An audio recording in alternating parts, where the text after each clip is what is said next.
Hello, friends, and welcome to the Tech After 5 podcast. We have got something for you today. Nobody knows what's going to happen here.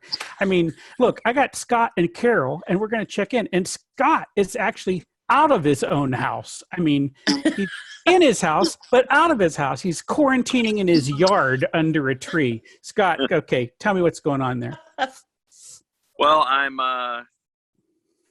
we had some electrical issues, minor things at the house, some things that need to be tightened and changed. And so there is an army of electricians in my house in virtually every room and on the back deck.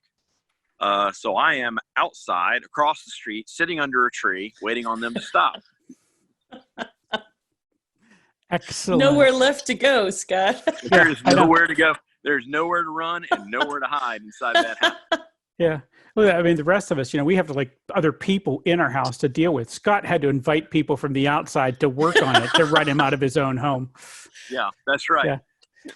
That's pretty amazing. Also, of course, on our call with us, we've got Carol Hamilton. Carol, how are you doing? I am great. I am just coming off of our first fantastic experience of leading a full-time course online, and it went wonderfully with the kind of engagement you only dream of getting. And so I'm a bit high, which is great because the course started on a platform that immediately failed, and we switched them over to Zoom, and it went brilliantly after that. So Yahoo. Oh, that's cool. Do you know how many people you had on the class? I'm just kind of curious. I always want to figure out where the breaking limits are of Zoom. Do you know how many folks you had on your setup? Well, this one is a really high touch. So we want them hands-on throughout the program. And as a result, we do everything we can to keep it no higher than 20. Oh, and okay. At 15, then you're really cooking with oil. Yeah. All right. So it was in that manageable number. And the reason I asked, I was just working with somebody else and they said, I'm trying to put 300 people on a call. And I was trying to figure, all right, if I'm going to do 300, I think the rules are different if I'm going to do 300, right? Right. Well, I did one last week for 1,000, and it's the difference is you can preset things up. So, for example, if I was going to have a guest speaker, which I always suggest, bring on a guest speaker ahead of time. And then we also had some exercises that instead of sending them into something where they would do a high touch with each other, we instead had some people that were preset. And we told everybody, obviously this is preset, who came on and demonstrated the outcomes of the exercises. So they came on and shared their experiences, what they had learned. And so it felt very engaging. And we also, and here's my favorite trick of them all, which I didn't realize, is we had 2 facilitators. And much like this podcast, it becomes very conversational. And then when you invite people to come in and chat, and when you have less than 20, you can invite them. They feel like they're just part of the conversation. They don't feel so much like they're stepping into something, which is a little bit different when you have 1,000. But with 1,000, you can do the same thing with the chat box. But where I set up the chat box, because I was very concerned if we said, so if you have questions, drop it in the chat box, that suddenly 800 people might drop a question and now we can't manage it. So instead, we had a particular point where we said, we're going to set up for questions. See if your questions get answered through the arc of the conversation. And if they don't, we're going to have a time frame when we're going to ask for a couple of questions to be in there. And we have somebody filtering, looking for trends. Yeah. And then we'll just pull a couple out that were trending. Yeah, that sounds worked really well. I'm glad to hear it. Scott, how about you? What's up? Give us a quick hit on you. Things are going pretty well this week. Continuing with the theme of trying to move forward, I've got one client who, as a result of the way their big bank handled the PPP, is in the process of moving to a more local bank, which I think will get them better attention. So I had a good conference call with the local bank about that today, and just continuing to move forward, working on, I got people working on how are we going to pay better benefits to retain better employees in the future. So that's a pretty forward-looking thing, I think. Yeah. Yeah. No, that's really good. And Scott, you can manage this or I can manage this, but I'm going to just mute you on and off just so we don't get roll through, because that's kind of happened when someone else talks sometimes on it. So I'm going to do it right here, but you just kind of know what we're getting up to. So that's good. So let me tell you, a thing that we have got coming up is we're going to do our first sort of Tech After 5 all call, right? We're calling it the Tech After 5 Digital Dive, and we're actually going to invite a presenter into our event. But basically, we're going to replicate something we have done in real life, not at a regular Tech After 5 meeting, but at one of the programmed meetings, right? So that means we're going to pop in. We invite you to participate in this. We're going to have a speaker. You're going to have a chance to do Q&A with that speaker. I'm going to do a little shtick up at the front, but we're going to essentially replicate something that we've been doing for years, not at a Ta5 event, but at some of our other events. But we want this to feel like a real show, like a live event, and we're going to invite the audience to participate with us. Awesome. That's when it really gets fun, right? When you get so interactive like that. Yeah, I think, well, hey, what do we know? But except that we've done this a long time. We've done this in live events. So we're going to invite some folks to participate and hang out with us. Yeah, I'm looking forward to that. Yeah, I think well, I am too. I think this is great fun. And, the thing I think that is kind of cool about this is that we can engage an audience in a way that we've not done in the past. And if we build this thing right, it survives, it gets to hang out later, right? It's a thing that we would do regularly, even if we could have our Ta5 meetings in the evenings. Absolutely. Yeah, go ahead, Carol. Tell me about what you think how this might work. Well, I think it's really great because you can bring in people who are experts. For example, I was just hanging out with somebody who does this really nice piece on LinkedIn and how to make your profile interesting. And, it's not just about when you're looking for a job that you go to LinkedIn, because right now that's the shtick that's going on. And when I think you can pull from topics like that are hot topics that have real on the ground, tangible things that you can take into your world, and then be able to ask those questions, especially being able to say, wait a minute, I may never be in front of an expert on LinkedIn.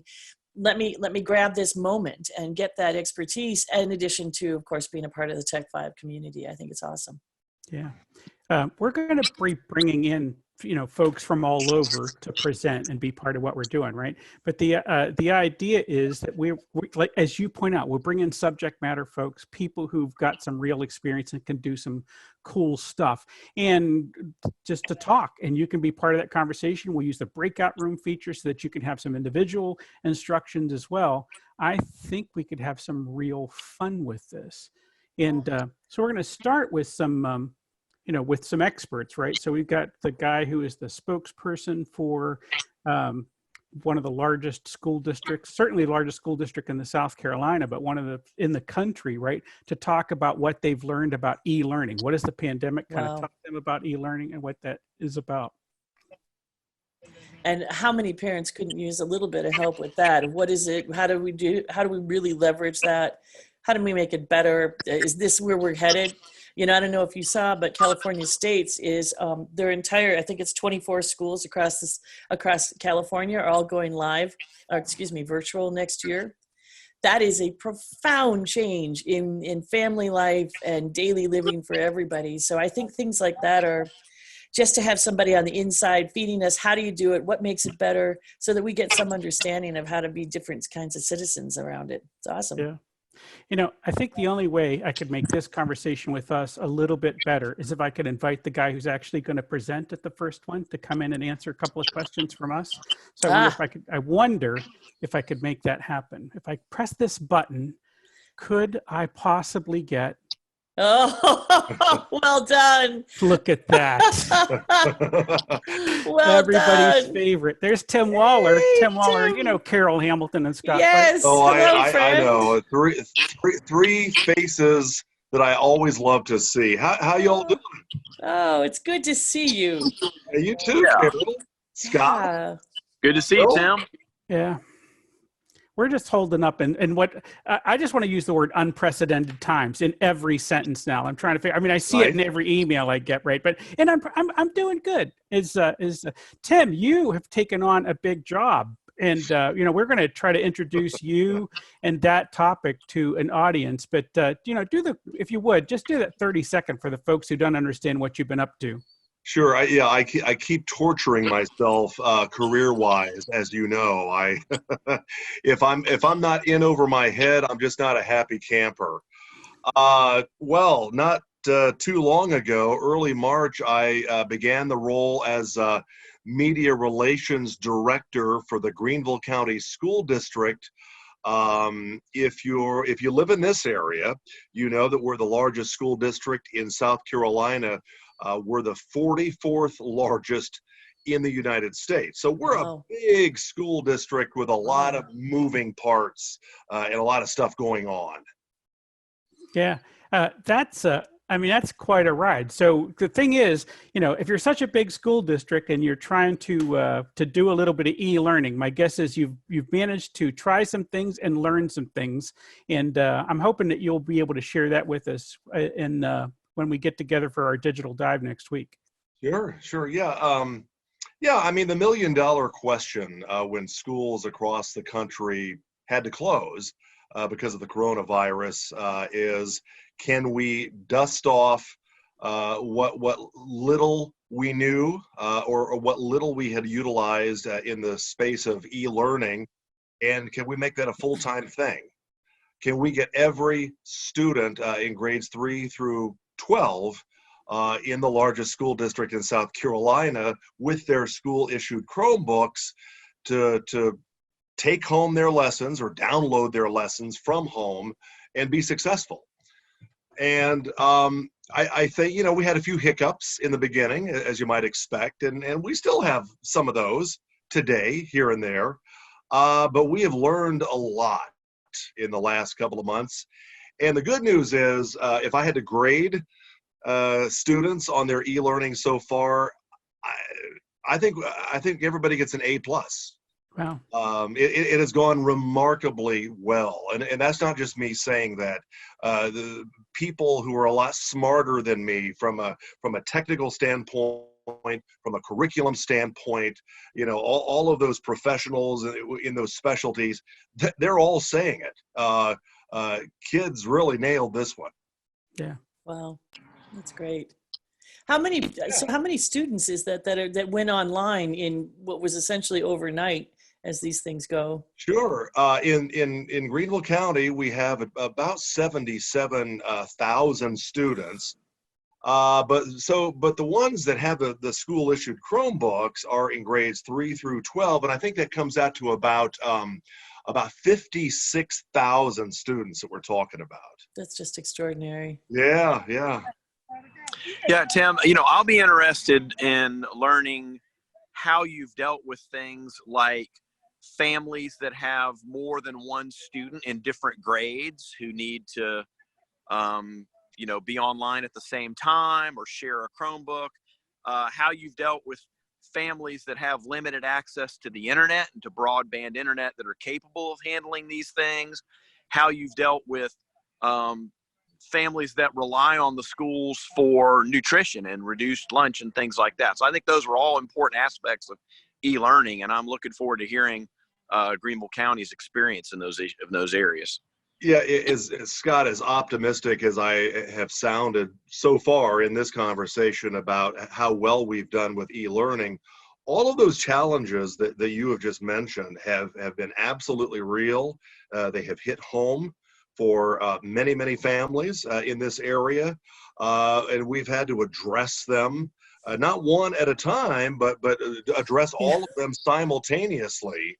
And it's been a massive effort. We have rolled out mobile hotspots across the Greenville County School District. Our brick and mortar schools, we're talking about 93 schools alone, and then there's some other career centers and assorted facilities. All of those are essentially drive-in hotspots. So we just cranked up the Wi-Fi. So if you get close enough to the school, you can get a signal. Then, as we brought our summer feeding program to students, brought it into the regular school year because schools were shut down and we still have to feed our free and reduced lunch students, we realized, wait a minute, one of the ways to deliver meals to these neighborhoods is to use school buses And we're lucky in the sense that 450 school buses in Greenville County are all equipped with Wi-Fi. So these Wow. became mobile hotspots. Kids could show Oh. up, get a meal, Mhm. pull out their Chromebook as they sit in the front seat with their mom and download their lesson, and basically kill two birds with one stone. Wow. Yeah. And That is, we've just added and added as we've gone along. yeah, that's fascinating. Listen, I am super excited that you've taken on doing the first one of these with us. I look forward to hearing about this and some other Yeah. things and getting some of our question answered. You are a super quality cat, and we are happy to have you. Thank you for showing Yay. up here today. Yeah, it's great to see all of you. Thanks for having me on. Yes. Yeah, See you Good to great. see you, soon. Tim. All right, Yeah. Tim, we will. We're going to see you in next week. I'll be there. I look forward to it. Great. Thank you, Tim. Right. Thank you. Bye. Bye. Bye. Well, that's Okay. an unexpected, that was a surprise for me. That's fantastic. Oh, You how know, cool. I loved him. king of the nerds, man. King of the nerds. We got that all worked out. So good. I think it. Again, I'm gonna put Scott. I'm gonna get. You got wind noise from you, so I'm gonna just put Yeah. mute you as I can, and you unmute when we're gonna talk. How about that? I don't know if you got a quick button for that. But so I think Tim is going to do a fabulous job with this. And this, again, it's a new kind of event. So if you'd been with us and you'd done our lunch events in the past, you'd kind of have a sense of how we do this. If you're not, you're in for a treat, I hope. And that's what we're going up to. Again, we're just trying to engage the audience. Yes, one day we're all going to be back hanging out, doing this stuff live and in person, but we're not at the moment. And this is a chance to do some things we hadn't done before. So I'm kind of excited about that. Yeah. Corona growth. Who knew, right? Yeah, I'm excited too. And Phil, you've got a bunch of other really interesting topics kind of teed up that we talked about the other day. Yeah, I've got my desk is covered with notes that I've written down on Post-it notes where I've had conversations with people, said, who could we reach out to? Who would say yes to this? I think we can do some just incredible, interesting dives with folks and get some neat information. And this is going to be worthwhile. And, we know people are experiencing things like Zoom fatigue, right? We got to figure out how to make that work. So we got to do this in such a way that it's interesting and engaging, and put that on us. We'll work that out. Absolutely. And I wouldn't be surprised if after conversations like this, if we get a suggestion or two from a listener. And, by all means, I would really hope that they would say, hey, look, here's a topic I just don't have a resource for. Is this something you'd consider? Do you think there's enough there? And I'd be really interested in exploring some of those topics too. Yeah, I think we've got, again, there is a lot of stuff here. We've had some cool people. I've run this by some interesting folks. I think we're going to get a lot of feedback. And guess what? I am looking for people who understand that we are all on a journey together. We are here to serve the audience. I'm hopeful to grow that and help even more people as we go along. I don't expect to get every one of these right, but I'm willing to struggle through it and take my beatings as I go. And if you're willing to hang with me while we're doing that, that's even better, right? We might take a couple of punches, but we'll get this solved because we care about delivering a good community experience. And so we're just going to experiment, and we might even find the edge of some of the tools that are available to us. But if you're willing to roll with us and do this thing together, let's go figure that out. I agree. Nice. Awesome. So I think we got this coming up. We got some cool ideas of the other things we're going to wrap around it. So it's going to be, the event. If you want to be in the room, you could be. We're going to record these things, and they'll be played back later, so people could watch that didn't get a chance to attend or wanted to hear what the speaker had to say. There'll be opportunities to do that as well. So, what's really fun about this for me, right in this very hot moment, is how excited you are. I notice as I go through my days, especially because I spend almost all day, every day on Zoom, and I'm hearing people kind of, like you said, fall into that, I'm getting a little zoomed out and I'm a little tired of all of this. And I love that you're creating something that's bringing that energy back. And I think that that's something that we can all take a look at is, what am I doing to promote my passion? where am I touching into my world that, yes, there's all these restrictions and limitations right now. And Scott says, I wish I were at a coffee shop right now. And boy, do I hear that one, Yep. but what can we do within these limitations? Instead of looking at them, what can we do to say, I want to challenge myself to find something I am so excited about, I can barely stay in my chair. Yeah. And that's how it looks when I'm watching you talk about this. Now, and the thing is, I have recognized that, I'm at least self-aware enough to figure that out in myself as well. And I thought, I was sitting there thinking, we started Tech After 5 in 2008. It was a crapper. We started in the beginning of the year. The economy goes to pieces, right? And it was just kind of a bad spot. And so it was really been recently as I finally sat down and said, okay, kind of a tough time, but you know what? This is a point where I can innovate, or I can figure out what is new. And I will tell you, in the beginning, I didn't think Tech After 5 was right. I thought we were getting things wrong, and I kept tweaking and tuning that thing. And Scott will tell you what I went through back in those early days. But I went through a bunch of it, and I said, okay, guess what? I am ready to innovate again. I am ready to deliver something new. And I think this is now. I'm slow moving, as some of you may have figured out. So I will do what we were doing, it's the best I can, while my head is getting wrapped around it. But at some moment, the insight hits me and I go, okay, I am ready to go try this thing. And that's where I am now. And the thing is, I'm not doing it just here. This is the super cool thing about this. I've got three things that I'm rolling with at any time, groups that I'm helping, and I am innovating them at the same time. So I just feel like we got that burst of energy. I got the insight and I said, okay, I've been saying, let's do something different. And my head has been trying to figure out what that is. And now it's ready. So now we're going to execute against do something new. Yeah. That's how I've been feeling about this whole thing that we did this week, where it was all online. And we started with Adobe and just had an epic fail. And it was really cool because we thought, what happens if there's an epic fail? And sometimes it's about firewalls on the side of the client or something. And all of a sudden we were able to turn it. And I have to tell you, that gave our team so much energy to have run into this wall and overcome it so seamlessly. It almost looked like we planned it. And it was so cool to watch adversity turn into this group cheer afterwards. And so I feel that too. I just think I'm looking for more of that kind of energy right now. I'm ready for some shots of a little juju, let's get excited again about things. It's not all bad. And I'm tired of the news. So I'm not listening to the numbers. I'm still being really, COVID aware and all that. But I love these conversations. These are the ones that pick me up. Scott, are you finding this too? I am. I'm ready to go. A lot of my clients are ready to go. We're moving forward on all fronts and just dealing with the limitations that exist as limitations. Anytime you innovate or build a business, there are inherent limitations that you have. It might be capital, it might be personnel, it might be whatever. I mean, you build within your limitations. We've got some new limitations. It took a minute to kind of grapple with them, but they're not any different than any other limitations just because they come from a virus. Right. They're really just part of the environment in which we are operating. And so how do you operate with that environment to still do exciting things and move things forward? And that's what we're trying to do. And I'm excited about it. And I'm excited about this new thing Phil's doing.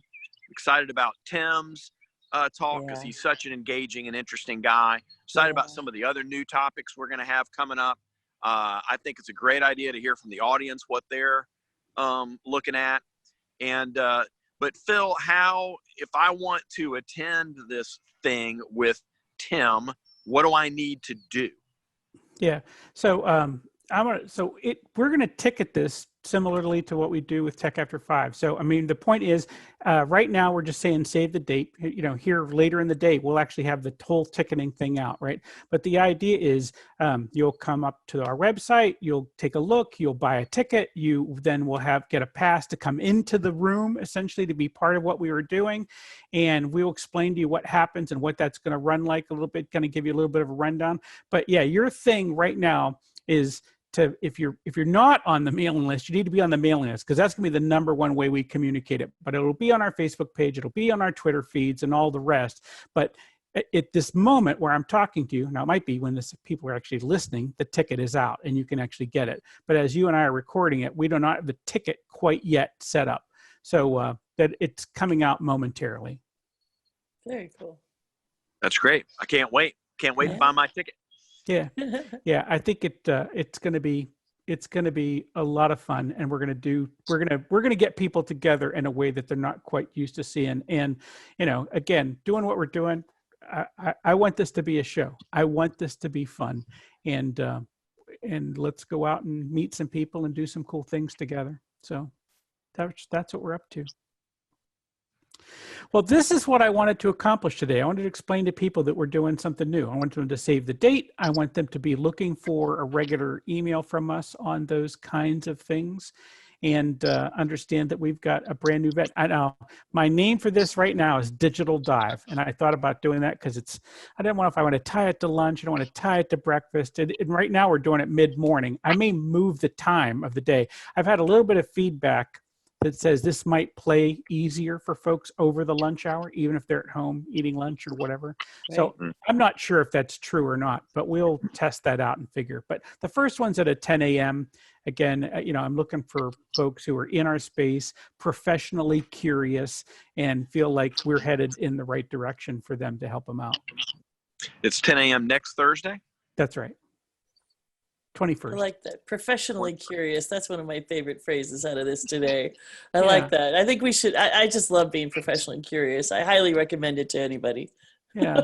Yeah. I think it's I got to say, I got to be open to opportunity, right? And this is the kind of people that we're looking for to be part of our tribe anyway, right? I mean, we love tech professionals. We love what they can build. We want to be in a space where they can do that together. But you can't, I don't think you can do your best work if you already think you've got the right answer. You know what I mean? You got to be open to what comes next. Yes. Awesome. Yeah.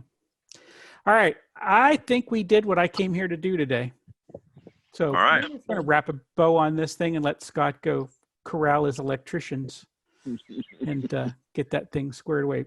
Scott, remind everybody about how they find you when they're looking for you in the real world. The easiest way, like Carol always says, is on LinkedIn, where I'm just Scott Pfeiffer. I also have a website, which is www.fscottp.com. And you can reach me by email at strategybusinessconsulting@gmail.com. Excellent. All right. And Carol, how about you? If people want to find Carol and put more Carol in their life, how do they do it? Oh, yeah, there's plenty. By all means, reach out on LinkedIn. Carol Hamilton Live is where you'll find me. If you really prefer an email, then go ahead with Carol at Red Fox Road. I do have a website, but you can also pick up the phone because, I do that too. So what? I know. I'm so old school. I know. Listen, you've heard my voicemail message. It says, I don't return calls. Do not call me. So thank you. I am so glad that I could hang out with you guys today, and we could invite our friend Tim in for a quick little promo of what is coming up. Give people a sneak peek of what comes next for Tech After 5. Of course, I'm Phil Yanov. I can be found at philyanov.com, and I am all over every Tech After 5 email you've ever received. So maybe we could get some more of those in your life. The easiest way to get me, let me tell you, and I know you guys will be excited about it, our email list, even though we haven't done a live event in weeks and weeks and weeks, we're only doing these virtual events, the email list continues to grow. We're still bringing in new subscribers every day to the mailing list. This is nuts to me, but it is the validation we need that we're hopefully doing some good work for people. And if you have a friend that needs to be part of what we're doing, how about you send them over to the website and get them on the mailing list so we can let them know how they can show up at an event with us. So it's techafter5.com or the5.com for those of you who want to type in as few characters as possible. I mean, that's not a vanity domain. That is a premium marquee domain. It's only 3 letters, Tango Alpha 5. So come see me, nerds, and ta5.com. Thank you, friends.